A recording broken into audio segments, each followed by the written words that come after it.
Hello guys, welcome back to my YouTube channel Young Riders and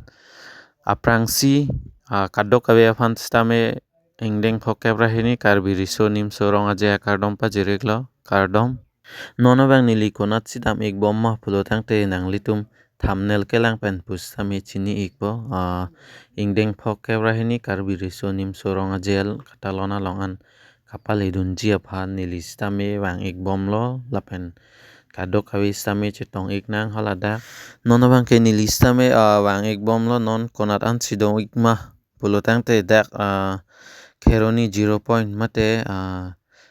phelang pikrong thom along an si nili do iglo don marli lapen nono bang ke petrol pump an jang thu thai pon iklang pulo lasinon wang ek bom lo don marli lasi kadok kawe jirpo jirpi mate nili YouTube subscriber do an pusta me hadak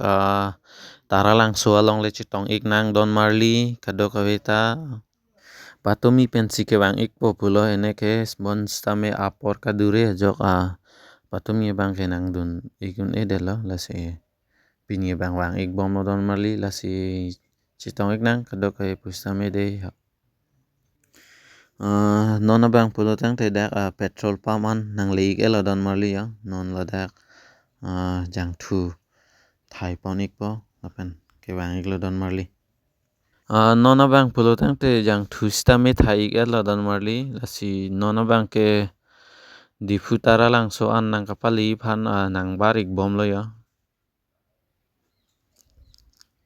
lasi kadok kabe pusta me halada jong si chithek long pulo tang te chetong ik nang kadok kabe lapen subscriber do an sitame chitong ik nang don marli nona bang ke wang bom lo don marli isona harmu jo wan iktene de lasinon chingthum dam igrai lang pu nang litum ge le igyat lo bodon marli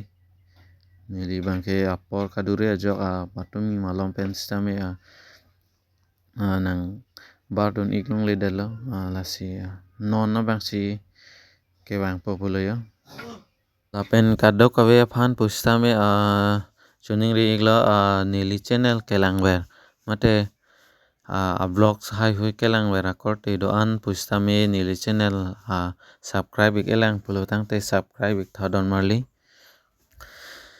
lasi kadok kawi stame chirap sero ik nang lapen chi support sero nang lasi nang litum kadok kawi phanta ning thelo subscribe po lapen like comment pi ik po lapen share ik po pusi ning che thelo kadok kawi phan pustame lapen youtubers long claim rapet korte injir do an phan pustame hadak kadok kawi phanta chitong long at po pusi ning arong lo lapen mama si ke le tang ma comment long nang pachini ik thadon marli comment masi tarlang so ke le ik tang ma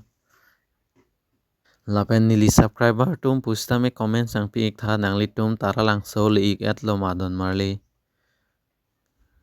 nyong si le ik at lo pulo tang te che tong ik nang hadak taralang so along comments long pachini ik thadon marli